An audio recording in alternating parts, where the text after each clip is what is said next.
بسم الله الرحمن الرحيم. أعوذ بالله من الشيطان الرجيم. يا أيها الناس ضرب مثل فاستمعوا له إن الذين تدعون من دون الله لن يخلقوا ذبابا ولو اجتمعوا له وإن يسلبهم الذباب شيئا لا يستنقذوه منه ضعف الطالب والمطلوب. عزیز طلبہ اکرام، سبق نمبر 271 سورۃ حج آیت نمبر 72۔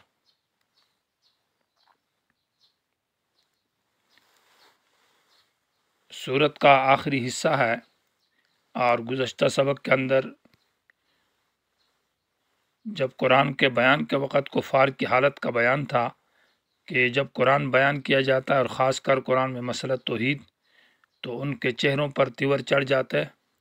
اور ناگواری کی حالت، اور حتیٰ کہ یستون بالذین یتلون علیہم آیاتنا، کہ وہ اہل توحید اور اہل ایمان کے اوپر حملہ کرنے کے قریب تھے، اتنے زیادہ غصہ ہو جاتے۔ تو توحید کو اتنی زیادہ تکلیف، اور سورہ اسراء کے اندر ہے کہ وَإِذَا ذُكِرَ اللَّهُ وَحْدَهُ اشْمَأَزَّتْ، سورہ زمر کے اندر ہے کہ جب اللہ کا نام لیا جاتا ہے تو اشمئزت قلوب الذین، ان لوگوں کے دل نفرت کرتے ہیں اور یہ بھاگ جاتے ہیں، وَلَّوْا عَلَىٰ أَدْبَارِهِمْ نُفُورًا، اپنی پیٹھوں کے بل نفرت کرتے ہوئے بھاگ جاتے ہیں۔ تو اب یا ایھا الناس، اس آیت کے اندر یہ مسئلہ بیان کیا کہ جب ناراض ہوتے ہیں تو ہونے دو، مسئلہ توحید کو کھل کر بیان کرو، اور ان کے اس شرک کی قباحت اور خرابی کو اور برائی کو کھل مثال کے ساتھ واضح کر کے بیان کیا ہے، اور ساتھ ساتھ میں یہ دلیل عقلی ہے توحید کے لیے۔ پہلے دلیل یہ مسئلہ بتایا وَيَعْبُدُونَ مِن دُونِ اللَّهِ مَا لَمْ يُنَزِّلْ بِهِ سُلْطَانًا، کہ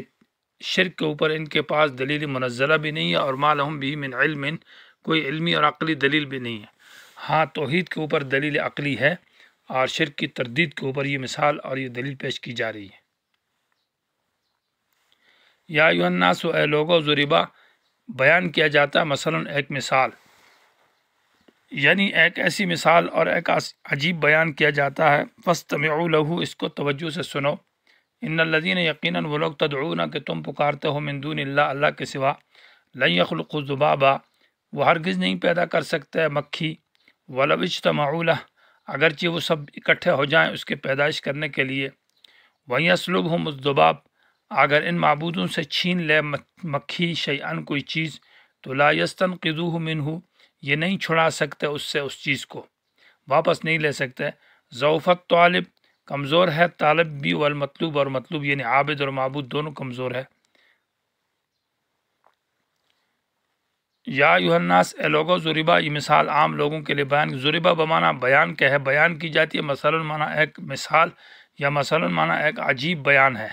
مثل بمانا بیان ہے عجیب اور ناشنا بیان۔ فاستمعوا لہ، لیکن اس بیان کے لیے توجہ ضروری ہے۔ استماع باب استفعال کا صیغہ ہے، باب افتعال، اور باب افتعال میں توجہ کا معنی پایا جاتا ہے، یعنی سننا دل کی توجہ اور کان کے ساتھ، کیوں بات سمجھ تب آئے گی جب توجہ کے ساتھ اس کو سنا جائے گا۔ ان الذین، بے شک وہ لوگ، یعنی وہ ہستیاں، وہ بزرگ، وہ اولیاء، یا وہ بندے، یا وہ بت جو تم نے بنے ہوئے، تدعون، جن کو تم پکارتے ہو، من دون اللہ، اللہ کے سوا، لن یخلقوا، ہرگز نہیں پیدا کر سکتے، ذباباً، ایک مکھی۔ ذباب مکھی کو کہتے ہیں۔ من دون اللہ کے اندر اللہ تعالیٰ کے علاوہ سب چیزیں داخل ہے، کیونکہ بعض لوگ جو ہے نا وہ مردے بزرگوں کو پکارتے ہیں، یا زندوں کو، یا ولیوں کو، یا اولیاء کو، انبیاء کو، یا فرشتوں کو، تو وہ لفظ من دون اللہ میں سب داخل ہے، بت ہوں یا غیر بت ہوں، اس لیے کہ من دون اللہ میں اگر وہ داخل نہیں ہے تو پھر اللہ ہوں گے، یعنی پھر تو وہ خدا ہوں گے، حالانکہ تو خدا تو ان کو کوئی نہیں کہہ سکتا، یہ بات تو بالکل باطل ہے۔ تو جب من دون اللہ میں داخل اللہ نہیں ہے تو من دون اللہ میں ضرور داخل ہے وہ، تو اس لیے اللہ کے سوا وہ ہر چیز ہے، وہ چاہے قبر ہے، چاہے درخت ہے۔ تفسیر روح المعانی رحمہ اللہ نے لکھا ہے، والآیت وإن كانت نازلة في الأصنام، یہ آیت اگرچہ بتوں کے بارے میں نازل ہے، لیکن الا ان الحکم عام لسائر المعبودات الباطلۃ، حکم عام ہے اور تمام معبودات باطلہ کو یہ شامل ہے۔ لن یخلقوا ذبابا، ہرگز وہ نہیں پیدا کر سکتا ذباباً، مکھی۔ وَلَوِ اجْتَمَعُوا لَهُ، مکھی تو دور کی بات ہے بلکہ مکھی کا پر بھی وہ نہیں پیدا کر سکتے۔ یعنی اللہ تعالیٰ کی مخلوق میں سے حقیر ترین مخلوق اور کمزور ترین مخلوق جو ہے وہ مکھی ہے اور مکھی کا پر ہے۔ تو ان کی عجز اور کمزوری کی یہ صورتحال ہے کہ وہ مکھی اور اس سے کمزور ترین چیز بھی جو اس کا پر ہے وہ بھی پیدا نہیں کر سکتے۔ وَلَوِ اجْتَمَعُوا، اگر یہ سارے جمع ہو جائیں لہو اس کے لیے، یعنی اس کی پیدائش کی کوشش کریں اور اس کو بنانا چاہے تو وہ نہیں پیدا کر سکتے اور مکھی نہیں بنا سکتے۔ وہیں يَسْلُبْهُمُ الذُّبَابُ، دوسری صورت یہ ہے کہ پیدا کرنا تو دور کی بات ہے، اگر چھین لے ان سے الذُّبَابُ مکھی شیئاً کوئی چیز، ان کے جسم میں ان کے کھانے میں اور کوئی چیز ان سے اچک کر لے جائے تو لا يَسْتَنْقِذُوهُ مِنْهُ، یہ واپس نہیں لے سکتے، چھڑا نہیں سکتے اس سے اس لی ہوئی چیز کو۔ اتنے کمزور ہے کہ اس مکھی کو پیدا کرنا یا اس کے مچھر پر کو پیدا کرنا تو دور کی بات، بلکہ مکھی ان کے خوردہ سے یا ان کے جو حلوہ ہے ان کے پاس جو کچھ چیز ہے اس سے میں سے کوئی چیز لے جائے تو یہ واپس اس سے نہیں لے سکتے، اتنے کمزور ہے۔ ضعف الطالب والمطلوب، کمزور ہے طالب معنی عابد، والمطلوب اور مطلوب جس کی عبادت کی جاتی ہے۔ مکھی کی مثال اس لیے دی ہے کہ یہ مکھی جو ہے اس میں کثرت الحرکت بہت زیادہ ہے، حرکت کرتی ہے کبھی ایک جگہ کبھی دوسری جگہ، تو یہ مشرک جو ہے یہ بھی بار بار حرکت کرتے ہیں دائیں بائیں، کبھی ایک مزار پر کبھی دوسری قبر پر، اور ان کے اندر جہالت بھی زیادہ ہے، اجہل ہے، اور مکھی کے آبرو نہیں ہوتے، اور اس کی عمر جو ہے یہ تقریباً 40 رات ہوتی ہے۔ حضرت عمر رضی اللہ تعالیٰ نے فرمایا کہ 40 رات اس کی عمر ہے، اور جب یہ پاخانہ اور اس کو جو بنایا گیا ہے تو وہ گندگی سے، یعنی یہ پاخانہ اور گندگی سے بنتی ہے، اور اس کے اندر عجیب خلقت یہ ہے کہ جب یہ سفید جگہ پر پاخانہ کرے تو وہ کالا ہوتا ہے، اور کالی جگہ پر یہ جب پاخانہ کرے تو وہ سفید ہوتا ہے۔ تو انتہائی گھٹیا اور حقیر اور چیز ہے، اس کی مثال دی ہے۔ تو یعنی اشارہ اس بات کی طرف کہ یہ لوگ انتہائی عاجز۔ ضعفت طالب والمطلوب میں طالب سے مراد عابد ہے، جو عبادت کرتا ہے غیروں کی،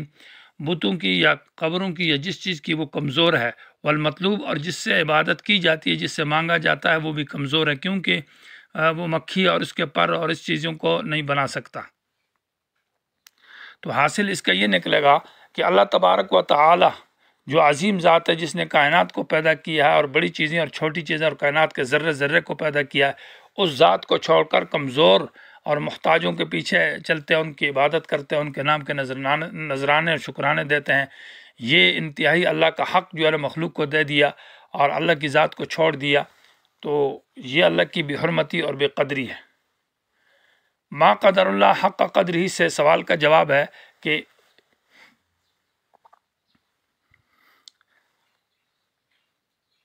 سوال یہ پیدا ہوتا ہے کہ اللہ تعالیٰ کا کیا حق ہے۔ اللہ تعالیٰ نے یعنی یہ بات یہاں پر اس مثال کا نتیجہ، یعنی ساری مثال کا جو نتیجہ ذکر کیا ہے کہ ما قدر اللہ حق قدری، یہ جو ماقبل میں بیان ہے، جو مثال دی ہے، اس کا حاصل اور اس کا نتیجہ یہ ہے۔ اس کا نتیجہ یہ ہے کہ ما قدر اللہ، نہیں ان لوگوں نے اللہ کا قدر کیا، قدر کی حق قدری ہی مانا اللہ کی لائق عزت۔ اللہ کی عزت یہ کہ اللہ کے سامنے جھکنا چاہیے تھا، اللہ سے مانگنا چاہیے تھا، اللہ کی عبادت کرنی چاہیے تھی۔ انہوں نے اللہ کی عبادت کو چھوڑ کر غیروں کے سامنے جھک رہے ہیں، جو کچھ بھی نہیں کر سکتے، محتاج مخلوق کے پیچھے لگے ہوئے۔ اس پر سوال پیدا ہوتا ہے، حق قدر ہی سے مانا لائق قدر، اور قدر بمانا عزت کے ہے۔ تو اس پر سوال یہ ہوتا ہے کہ اللہ کی کیا قدر ہے؟ تو جواب یہ ہے کہ ان اللہ لقوی عزیز، اللہ تو طاقت والے ہیں، عزیز غالب ہے۔ وہ اللہ کی حق یہ ہے کہ اللہ کی صفات اللہ کے ذات کے اندر مانی جائے، اللہ کے غیر میں نہ مانی جائے۔ اس پر سوال یہ پیدا ہوتا ہے کہ جب اللہ تبارک و تعالیٰ کا یہ تو فرشتوں کی بے قدری ہو گئی اور انبیاء کی بے حرمتی ہے، تم اولیاء کی گستاخی کرتے ہو، ان کی ایسی مثالیں پیش کرتے ہو، تو انبیاء اگر مکھی یا مکھی کا پر نہیں بنا سکتے اولیاء، تو پھر ان کی عظمت اور ان کی قدر کیا ہے؟ تو جواب یہ ہے کہ اللہ یصطفی من الملائکۃ رسلا، یعنی انبیاء کی عزت اور قدر اولیاء کی یا بزرگوں کی یہ عزت اور عظمت اور قدر تو نہیں ہے کہ ان کو خدا مانا جائے، کہ وہ خالق ہوں اور خدا بن جائیں، بلکہ ان کی عزت اور احترام یہ ہے کہ وہ منتخب ہے، وہ رسول ہے، وہ اللہ نے چنے ہوئے بیان توحید کے لیے، ان کی عظمت ہے۔ کرامت ان کے اندر ہے لیکن خدائی نہیں ہے، وہ خدا نہیں۔ اس لیے فرمایا اللہ یصطفی، اللہ نے چنا ہے من الملائکۃ فرشتوں کو، رسلاً پیغام لانے والے، ومن الناس اور انسانوں میں سے انبیاء کو پیغام لانے والے بھیجا ہے، اور اللہ تبارک و تعالیٰ نے ان کو یہ عظیم مقام اور مرتبہ عطا کیا ہے۔ وہ خدائی صفات کے مالک نہیں ہے، ان کے پاس وہ رسول ہے، اور ان اللہ سمیع بصیر، اللہ نے اس انتخاب، اللہ سنتا ہے، دیکھتا ہے، معنی یہ ہے کہ اللہ تعالیٰ نے جو انتخاب کیا ہے اور اس انتخاب میں اللہ سے غلطی نہیں ہوئی، اللہ نے جن فرشتوں کے اندر وہ صلاحیت موجود ہے اور جن انسانوں کے اندر، ان کے اندر نبوت کی اور پیغام لانے کی، ان کو اللہ نے نبی بنایا ہے۔ یعلم ما بین ایدیہم، اللہ جانتا ان کے جو کچھ آگے ہے، وما خلفہم، ان کے جو پیچھے ہے، ان کے تمام حالات سے اللہ خبردار ہے۔ وإلی اللہ ترجع الامور، اور تمام کام جو ہے اللہ کی طرف لوٹ کر جائیں گے۔ جو شرک کرتا ہے اللہ تعالیٰ اس کا حساب لے گا، جو توحید پر ہے، جو انبیاء کی پیغام کو، جو انبیاء کو خدا کے ساتھ شریک ٹھہراتا ہے، اولیاء یا فرشتوں کو، اور جو ان کو اللہ کے بندے مانتا ہے، ان کی اطاعت کرتا ہے، یہ سارے کام اللہ کی طرف لوٹ کر جائیں گے، اللہ اس کا حساب کتاب لے گا۔